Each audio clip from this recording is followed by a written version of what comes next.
Alors le limeur. Enchanté. Comment ça va? Très bien et toi? En ce lundi matin à Washington, merveilleux. Merci d'accepter de faire une interview avec nous, c'est très cool. Bah plaisir. Ça fait combien de temps toi que tu es dans la capitale des US? Ça va faire 3 ans. D'accord. Tu joues au tennis depuis toujours? Depuis que j'ai 7 ans. Ah ok, t'es à combien? Je sais pas si ça existe encore 40, mais je pense que je suis non classé maintenant. Ah ouais d'accord. T'as été mieux? J'ai été 15 ans.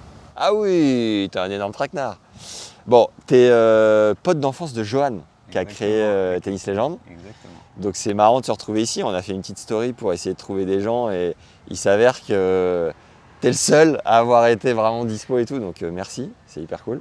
Moi je suis à Washington pour une entreprise qui s'appelle Tennis Central qui m'a fait venir pour un programme incroyable, caritatif, qui rend le tennis accessible sur une île pas loin dans les Caraïbes qui s'appelle Anguilla, où on est allé dans les écoles publiques faire des initiations aux jeunes parce que c'est une île très pauvre. Et donc je suis aux US grâce à eux et je me suis dit ce qui aurait été cool c'est de profiter de ce temps-là pour rencontrer un Français qui joue au tennis. Bon bah merci du coup de nous accorder ce petit moment à Washington. On a compris ça faisait 3 ans que tu étais là. Comment ça marche le tennis ici? Tu joues à quelle fréquence? Je joue une fois par semaine, je pense que je pourrais jouer plus, Ouais. mais c'est juste que j'ai pas le temps. Et comment ça marche du coup pour taper ici? Pour taper ici, le moins cher, c'est de jouer sur les cours publics, surtout à Washington, il y en a quand même plein, ils sont en bon état. Ça coûte combien? Ça coûte 0. Ah c'est gratuit. C'est gratuit. Et ça marche, c'est quoi le Premier fonctionnement? arrivé, premier servi. Tu peux pas garder le cours si ton partenaire n'est pas là. D'accord. Mais en revanche, généralement tu peux le faire un petit peu dans la limite du raisonnable. Si vraiment il arrive dans 2 minutes, personne va te dégager quoi. Donc t'es là, les gens attendent, mais tu dis il arrive dans 10 minutes, ça passe? Je pense que ça passe. C'est border, mais ça peut C'est passer. border, après c'est un peu... Voilà. Mais globalement ça n'arrive pas trop parce que les cours sont relativement disponibles. Ouais. C'est assez impossible de prévoir quand ils seront dispo, quand ils ne seront pas. D'accord. Donc par exemple moi maintenant je joue le samedi à 11h et j'ai un cours. Quoi. Et la règle c'est de le garder combien de temps maximum? À partir d'1 heure t'es virable. D'accord. Les gens ne trichent pas trop. Et si tu commences à 11h25, c'est quoi? C'est de la bonne foi, tu le laisses à midi 25? Exactement. À partir de quand les gens arrivent, ils te demandent quand est-ce que tu as commencé. Ouais. Tu peux mentir et dire ça fait 2 minutes, mais si tu doutes et que voilà. Et les autres options, ça coûte combien? Ça coûte assez cher je pense, parce qu'il n'y en a pas beaucoup dans Washington, je ne sais même pas exactement où dans Washington il y en a. Les autres c'est dans les villes autour, mais c'est proche banlieue quoi, imaginons comme si en région parisienne, moi je suis dans les villes de proche banlieue. Ouais. Et c'est au moins $600 l'adhésion. Ouais. L'adhésion. Et après je pense que tu payes quand même un peu pour réserver un cours. Je suis même pas sûr que tu puisses jouer gratuitement. On n'a pas le tarif précis? J'ai vu, mais globalement, je pense qu'à partir en dessous de $600, tu n'arriveras pas à avoir une adhésion. Tu peux jouer quand tu veux. Et la loc, après, tu as une idée ou pas? J'ai vu des prix à $600 l'année et $5 pour réserver le cours à chaque fois, 1 heure. 5$? Ouais. C'est pas beaucoup, ça va. Non, $5 ça va, mais du coup, je sais pas si tu viens avec quelqu'un d'autre et que c'est $5 et... Moi j'ai l'habitude, quand tu payes une adhésion à l'année dans un club, tu payes, tu as accès au cours du club. Pour trouver des partenaires, comment tu fais?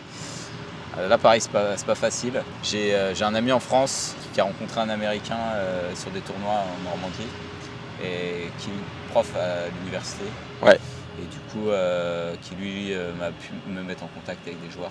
D'accord. Et j'ai rencontré un autre joueur, un jeune qui est en thèse et avec qui je joue régulièrement. Réseau quoi. Ouais, c'est vraiment du réseau. Et c'est un peu comme en France, quand tu as des gens qui jouent bien et que tu leur demandes si tu peux jouer avec eux, ils te gardent. Ils te disent, ils ne savent pas quoi, ils disent qu'ils peuvent pas jouer quoi. Ah parce que les mecs sont un peu, ils se sortent un peu au-dessus. Ouais, ils ont peur de perdre leur temps à jouer avec quelqu'un qui est trop nul. Qui est trop nul. Ça me fait la même chose au paddle en France. Les mecs ils se disent 7, en vrai ça joue pas à une canette, t'as l'impression de perdre 1 heure, c'est insupportable. Merci les gars. Énorme boulard. Au niveau de l'accessibilité, du nombre de cours dans la ville, moi j'ai entendu dire qu'il y avait beaucoup de terrains publics. Est-ce que tu confirmes? Ah oui, il y en a vraiment beaucoup. Je pense que là, je pourrais te faire visiter, je pense, entre 10 et 15 cours publics. Dans un rayon de combien? Dans un rayon de... On va parler en miles. Un pétard, on va rien comprendre. Non, dans un rayon de 5 km. Ah, c'est beaucoup, ouais. C'est beaucoup quand même. C'est énorme. Donc c'est bien en fonction de là où tu habites, de là où tu taffes, de là où tu vas prendre un verre. Ouais. Tu as un cours de tennis. Ils sont même éclairés. Ceux qu'on vient de jouer, ils sont éclairés jusqu'à peut-être 23h. Ah, c'est cool. Le nombre d'habitants à Washington, Question qui n'a rien à voir, tu sais ou pas? Je crois que dans le district, c'est 500-600 000. Et avec la banlieue? Avec la banlieue, on est plus sur 4-5 millions, je crois. 4-5 millions. Et New York? Oh, il y a un écureuil juste derrière. New C'est York, beau ce qui est en train de se passer. New York, je crois que c'est plutôt dans les 20 millions. D'accord. Ben, Alors qu'ici, c'est la capitale. Comment C'est ça. est-ce qu'on explique qu'il y ait 1000 fois moins de monde ici? C'est une bonne question. D'abord, Washington est une ville quand même attractive, donc je pense que ça grandit vraiment de plus en plus, quoi. Ça prend de l'ampleur? Ouais, ça prend vraiment de l'ampleur. C'est une ville en boom, j'ai envie de dire. Historiquement, c'est purement administratif comme endroit. D'accord. C'est-à-dire que les gens, il y a peu de gens, tu vas rencontrer peu de gens qui sont washingtoniens en fait. C'est Ouais. plutôt des gens qui viennent. Qui atterrissent là pour Voilà. le taf ou. Et du coup, on voit bien dans des périodes comme Thanksgiving où tout le monde retourne dans ses familles, Washington, il n'y a plus personne. Ah ouais, c'est vide. Tout le monde s'en va. Moi, ce que j'adore, enfin, j'aime beaucoup cette ville. Tu vois, New York, j'aime pas trop parce que j'ai vécu quasiment 10 piges à Paris. Tu quittes pas Paris pour. Je suis parti dans le Pays Basque Ouais. pour aller dans le bouillon à Manhattan. Ou, autant Brooklyn, il y a des côtés qui peuvent être sympas, surtout si tu fais un peu du vélo Un peu sur des les quartiers, quais, tout exactement. ça. Autant Washington, c'est très vert, très aéré. Il n'y a pas de grands buildings, donc tu te sens bien, je trouve. Ouais, non, c'est moi ce que je préfère. Il y a plein d'arbres, des grandes avenues. Ouais. Tu peux vachement. Enfin, moi j'adore, je fais du vélo. Je n'ai pas de voiture, donc c'est parfait. C'est vallonné. Franchement, moi je trouve que c'est super agréable. Tu te projettes encore longtemps ici? Pas de date. Ok. Pas de date de retour. Au niveau du matériel, comment gères-tu? Parce que j'ai l'impression qu'il n'y a pas de grand décathlon, des trucs comme ça. Non, il n'y a pas. Il n'y a que des boutiques spécialisées, je pense. De manière générale, quand tu fais du sport, tu vas dans les. Si tu fais du running, tu as des boutiques de running. D'accord. Si tu fais du tennis, il y a une boutique de tennis. Il y en a peut-être d'autres, mais je ne crois pas. En tout cas, pas proche. Mais il y en a une. Une seule, Une dans seule. toute la ville. Ouais, C'est José. c'est José Reyes. Et José, il se régale, je pense. Exactement. Et alors, les tarifs, Les tarifs sont normaux. Là, pour le coup, il n'y a pas de. Je pense que c'est pas. la pause, ça coûte combien? Toi qui es un énorme casseur, Moi qui casse très régulièrement, non. vu la lourdeur et la giclette que tu viens de me mettre. Je crois que c'est avec le cordage, parce que si t'as pas ta bobine, mais je pense que la pause c'est 20 et en gros 20. En gros, je pense qu'avec 40$, il te met un cordage correct posé. D'accord. Toi, t'emmènes le cordage. Moi, Oh, j'ai bon. plus de bobine, donc non. Ah, donc tu payes les 40. Ouais, moi je paye les 40. Ça avait l'air correct. 40 dollars, bon, c'est un peu cher en vrai, mais on est aux US, il s'enflamme pas tant que ça le José. Non, non, ça va. Honnêtement, ça va parce que d'abord c'est des dollars, donc c'est un peu moins cher en euros. Ouais. Et ensuite. 40 dollars, ça fait combien d'euros? je Ou 100 pense- 100 dollars, on va dire. 100$, c'est 90€. D'accord. Ok. 20$ la pause, je sais plus combien c'est en France, mais tu vois, si tu as des contrats. C'est pas avec déconnant. Ouais, c'est pas non plus. Ah, c'est un peu au-dessus, hein. peu Tu peux au-dessus. trouver à 10 balles. Ouais. Le magasin que j'ai cité tout à l'heure, tu prends un contrat casseur, tu peux t'y retrouver quasiment à 5-6 Ouais, euros. c'est ça les contrats casseurs. Ouais. Donc, si t'as pas les contrats casseurs, juste tu te pointes chez Decathlon maintenant, Ouais. je sais pas combien ça coûte, mais ça coûte quand même au moins 10€, voire 15 quoi. Et chaussures, raquettes, fringues, toi qui es un énorme consommateur aussi, qui suit la mode à chaque grand chelem, j'ai remarqué. Ouais, exactement. Je change à chaque fois de tenue, hein, forcément. Donc, Chaque là, set. avec Wimbledon, exactement. Ouais. Donc non mais honnêtement, là pour ce qui est textile, je pense que c'est à peu près les prix que tu paierais en France. Ok. Il n'y a pas vraiment de. Le vrai différentiel, ce serait pour trouver un club et jouer et prendre des leçons. Je pense que là, c'est. Là, c'est game changer, c'est le comme ils double, disent. Ouais, c'est le double ou le triple. Surtout, enfin, c'est comme si on n'allait que dans des country clubs, quoi, un peu. Hmm. C'est comme si tu avais des options. En France, tu as des clubs de tennis, juste c'est les clubs de tennis, il n'y a pas vraiment de salle de sport, Ouais. de piscine, de trucs comme ça. Ouais. Ici, tu as le droit à tout. Donc l'équivalent, c'est un stade français dans le bois de Exactement, Boulogne, voilà. où tu as Ouais. 1500 balles, Exactement. ou même peut-être un peu plus, de droit d'entrée. Ouais, Après une cotise de mutant. ouais, Bon, là, tu disais 600 dollars, ce qui reste ok, ouais. en fonction du level, j'imagine. Et puis derrière, par contre, tu dois bien te faire assassiner sur les leçons privées. On va essayer de trouver le chiffre. Ouais, On il y doit a- être à voilà. entre 100 et 200 dollars la leçon, quoi, un truc comme ça. Exactement. Cours collectif, je me demande, tu vois. Ouais, je sais pas. T'as jamais trop fait la recherche? J'ai pas trop fait la recherche parce que moi j'étais plus intéressé à jouer loisir avec des gens. Ouais. Mais c'est sûr que au début je pensais rejoindre un club et quand j'ai vu que c'était beaucoup plus simple, gratuit, d'aller sur des cours et que c'était disponible et en bon état. Après, c'est quand même sympa d'avoir un prof derrière soi qui te challenge un peu dans les Exactement. exercices. Ouais. Je pense que le fait qu'il n'y en ait pas tellement dans Washington et que j'habite dans Washington, ça m'a aussi refroidi. C'est-à-dire que ça devient vite assez contraignant en termes de déplacement et de temps. Si tu habites en banlieue, je pense que c'est plus simple. Ton club il est juste à côté, tu y vas. À Washington, aller en banlieue pour prendre ta leçon. C'est cadeau. Les tournois, ça dit quoi? Alors les tournois, je sais pas du tout comment ça marche. Super. T'as jamais vraiment recherché pour le fun de faire un tournoi? Non, mais par contre, j'ai joué avec un gars qui était chaud patate. Je pense qu'il est il a 65 ans et lui, sa vie, il est avocat, mais sinon, il joue au tennis et il joue bien. Je crois qu'il est dans les 10 meilleurs Américains de sa catégorie. Classement français, ça joue combien, tu penses? Je pense qu'il joue 15. Ok. Et lui, il match tout le temps. Tout le temps et loin. C'est-à-dire qu'il est à Minneapolis. Tu vas pas demander les tarots? C'est très très cher. C'est-à-dire que c'est avec lui que j'ai pu jouer aussi dans les clubs autour. Ouais. Et il y en a, c'est par exemple, t'es même pas sûr d'avoir une place. C'est-à-dire que tu dois avoir 2 sponsors qui te parrainent en fait. Ah ouais, pour faire un tournoi? Non, pour rentrer dans le club. Ouais. Et après, le club il doit avoir des tournois, mais des frais d'inscription. Les sponsors, c'est juste des personnes. Ouais. Exactement, c'est des parrains. Mais oui, tu vois, voilà, ça fait c'est 3 000 à 4 000 $ l'année là. Ah ouais. En étant allé à San Diego à l'université l'été dernier, je suis passé sur un tournoi et j'ai remarqué que c'était une vraie entreprise. C'est-à-dire que tu as 500 personnes qui font le tournoi, peut-être même plus. Tu as des tableaux à rallonge, c'est 100 $ l'inscription, en tout cas là-bas. Ouais. Washington, je sais pas. À mon avis, c'est pareil. Et tu as des tableaux d'absolument toutes les catégories. C'est-à-dire qu'en plus de 75 ans, tu as 25 personnes. Tu as double mixte. Plus de 50 ans, plus de 55 ans, plus de 60 ans, plus de 65 ans, et à chaque fois, tu as 20 personnes. Alors je ne sais pas si le double mix plus de 65 ans, tu auras que 100 $, mais tout mis bout à bout fait que c'est un chiffre d'affaires de mutant. Et en fait, je me suis dit, les mecs, c'est des mini-entreprises à chaque tournoi, tu vois. Ça doit générer un chiffre de l'espace. Pour moi, honnêtement, ça me surprend pas. Le coût de la vie, pour moi, il est quasiment le double. Par rapport en France? Ouais. C'est-à-dire que... Même s'il est beaucoup moins cher qu'à New York. Pas tant que ça? À Washington, non. Les loyers, je crois que c'est quand même moins cher. Ça commence les surfaces sont plus grandes. Ouais, qu'à New York. Donc rapporté au mètre carré, t'es mieux. Ouais. Mais par contre, t'as pas le droit tu peux pas dire, moi je veux 30 mètres carrés, je veux pas 100 mètres carrés. C'est 100 mètres carrés. Du coup, à la fin, c'est cher quand même. Tu payes combien, toi? Je paye 3 000. Pour 100 mètres carrés? Ouais. C'est moins cher qu'à Paris, peut-être. 100 mètres carrés à Paris. C'est un peu moins cher qu'à Paris. Mais globalement, c'est pas cher ce que je paye. D'accord. T'as un plan? Ouais, j'ai un plan. C'est loyer modéré. Sachant qu'à New York, c'est l'équivalent HLM en France? C'est un HLM en France. Non, honnêtement, à 100 mètres carrés à Washington, c'est plus 4 000 à 5 000 €. D'accord. Et à New York, t'es au double? À New York, ouais. Ouais, facile. À New York, c'est ouais. Un resto ici, lambda, tu vas t'en tirer pour combien?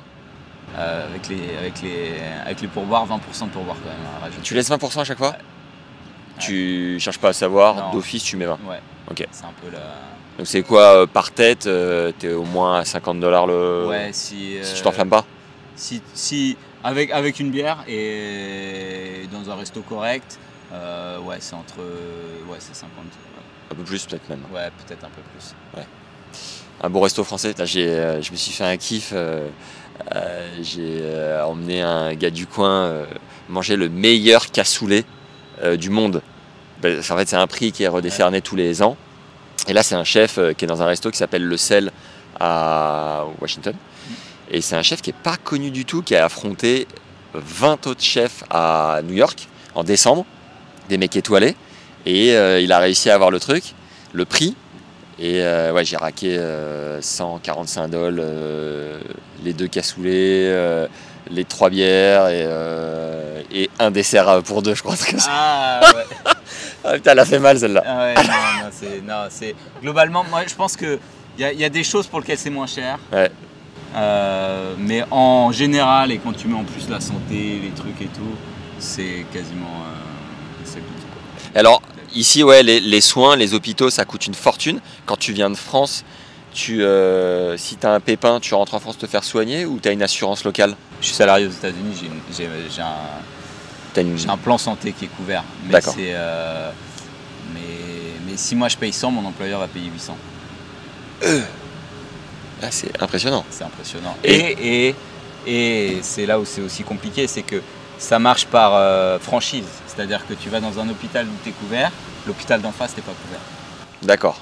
Donc si tu as un accident sur la voie publique et qu'on t'emmène dans un hôpital qui n'est pas le bon, Ouais. tu peux te retrouver avec une facture Salé. salée. Bonbon, comme on dit. Bon, exactement. Une anecdote, un truc que tu as vécu grâce au tennis dans le coin, une petite histoire sympa qui nous résume un peu la chose. Une énorme torgnole que tu allais te coller après, après un entraînement du mardi soir. Alors ouais, j'ai appris ça, c'est qu'ici les Ricains, ils sont pas très impro. Viens, on va prendre un verre last minute après l'entraînement. Ici, on m'a dit que c'était très cadré, très structuré. Soit tout est prévu à l'avance, mais il n'y a pas de viens, on va mater le match, viens, on va boire une binouze. Tu confirmes tout ça ou pas? C'est plutôt vrai, ouais. C'est quand même souvent, on va dire, si tu veux boire un verre, c'est vrai, avec tes collègues. C'est vraiment l'afterwork comme ça. Et c'est plus planifié et on est productif ici. Faut optimiser. Ouais, faut optimiser, exactement. Donc c'est la rentabilité. Ouais, tu vois, ici, c'est beaucoup le to go. Tu prends Ouais. et tu te casses. Il n'y a pas une table, tu n'es pas en Italie où n'importe quel boui-boui va te proposer une petite table où Ouais. tu vas te poser et boire et prendre ton café. Là, tu prends, tu dégages, quoi. T'as un peu Rital sur les bords, toi? Au fond, je préfère la version pas forcément courir avec son gobelet tout le temps. Ah, tu m'étonnes. Le pickleball qui est en train d'exploser ici, est-ce que, au détriment du tennis, je pense qu'il est moins un sport de société, dans le sens où on en parlait un peu en off, au tennis, tu vas faire des tournois, tu peux tomber contre un énorme connard, on va te demander de jouer à 14h alors que tu taffes. Pickle ou paddle, bon, t'es à 4, c'est convivial, c'est plus chill, machin. Est-ce que tu vois des terrains de tennis disparaître au profit du pickle ou des potes à toi qui se barrent du tennis aussi pour aller dans ce genre de pratique? Comment tu sens la pratique locale, toi? Moi, je sens que la pratique locale, c'est plutôt complémentaire. D'accord. C'est-à-dire que j'ai rarement joué au pickleball et j'en vois sur les cours de tennis. Donc on peut dire qu'il y a une compétition de l'espace, quoi. Il y a certains joueurs qui viennent jouer au pickle sur les cours de tennis et toi tu vas jouer au tennis. Mais et quoi, ils mettent leur filet? Ils mettent leur filet ou parfois ils baissent le filet. D'accord. Voilà. Mais généralement, c'est vraiment du très loisir. Des gens tu sens qu'ils jouent pas au tennis vraiment. Que le pickle, c'est un truc de salon. Et ça peut jouer dehors et c'est convivial et c'est moins exigeant techniquement. Ouais. Et que du coup, ils jouent mais pas forcément une heure. Ils jouent 5 minutes et puis après ils laissent la place, quoi. Donc finalement, c'est pas tant une nuisance que ça. Et après, je pense que sonore. Voilà, exactement, ça fait beaucoup de bruit. Moi, je trouve que c'est inférieur au paddle en France en termes de. Je trouve que j'ai vraiment l'impression d'un sport de salon qui est parti dehors. Je trouve que le paddle est plus complet en termes de règles, d'environnement. Okay. Moi, de ce que je vois ici aux États-Unis, c'est que les joueurs de tennis jouent au tennis. Ouais. Et les autres qui ont envie de faire autre chose et de s'amuser avec des amis, ils font du pickle parce que le tennis c'est plus exigeant. Mais globalement, j'ai rarement vu un joueur de tennis qui s'est mis au pickle ou vraiment pour rigoler avec ses potes. 5 minutes, voilà, exactement. Après, en termes de chiffres, je crois que c'est monstrueux ce qui se passe aux US sur le pickle. Il y a un phénomène qui est dingue. J'ai vu on est passé de 5 millions de pratiquants avant la pandémie, ouais. 2020, à 14. D'accord. Sur un pays qui fait 300 millions d'habitants. En fait. Pas plus? Un peu plus. Ok. Et il y a 25 millions de joueurs de tennis. Donc c'est quand même un gros rattrapage. C'est énorme. Ouais, c'est énorme. On est passé de 5 à 14 en 4 ans. Le tennis est resté à 25. Quoi. En termes de salaire, tu fais quoi, x2, x3 par rapport à la France? x4, x10? Salaire? Ouais. Tu fais x2. x2 facile? Tu vois, sur n'importe quel secteur, on va dire. Bah en fait, c'est un pays à deux vitesses. C'est-à-dire qu'il y a vraiment. Il y en a, ils ont 3 métiers, quoi. Ils bossent tout le temps. Oh la vache. Pour arriver, quand t'es qualifié, ouais, à qualification égale, ton salaire est double. Ouais.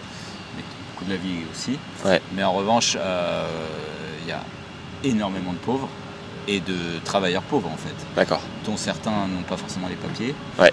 Donc et eux, ils vont faire un peu chauffeur de taxi, un peu machin, un peu. Et à la fin, leur salaire peut-être rapporté à la France, il sera plus élevé. Mais ils auront travaillé 24 heures. Quoi. Acheter un appart, c'est jouable ou c'est hors de prix? C'est Paris. C'est Paris? Ouais. Ok. Bon, ça reste jouable, faut sortir les doigts, quoi. Voilà. Tu rentres quoi, 2 fois par an? Exactement. Noël et été. Grandes vacances? Exactement. Il n'y a pas de grandes vacances, mais... T'as quoi, t'as 5 semaines par an ou moins? Je suis chercheur, moi c'est difficile de... Je n'ai pas vraiment de congé payé, je suis employé par l'université et quand j'enseigne pas, à savoir de mai à août, je suis techniquement disponible pour faire des vacances, mais c'est là où mon métier de chercheur m'oblige à faire de la recherche. Ouais. Et tu bosses avec des Américains qui eux, ne sont pas en vacances, donc quand ils envoient un mail, ils veulent que tu répondes et si tu veux faire de la recherche avec eux, il faut que tu sois dispo, quoi. Donc il n'y a pas vraiment de... Mais globalement, si j'étais dans un secteur privé, ce serait 2 semaines de congé payé.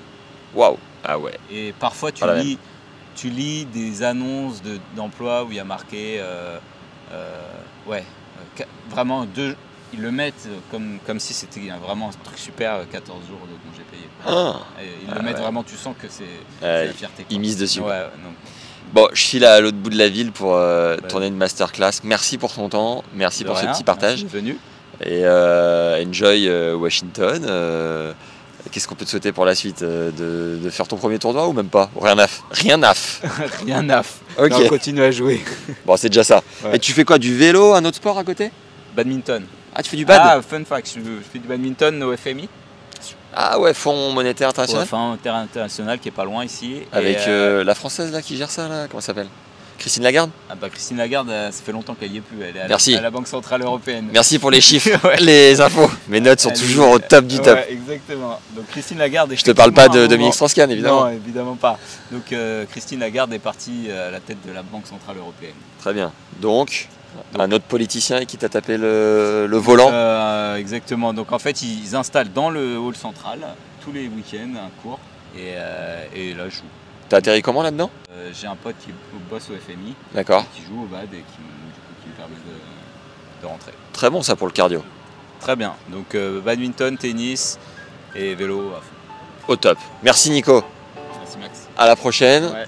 Et mettez un like à cette vidéo, un commentaire pour nous dire si vous êtes déjà venu à Washington et surtout un commentaire si vous voulez taper la balle avec Nico quand vous passez à Washington.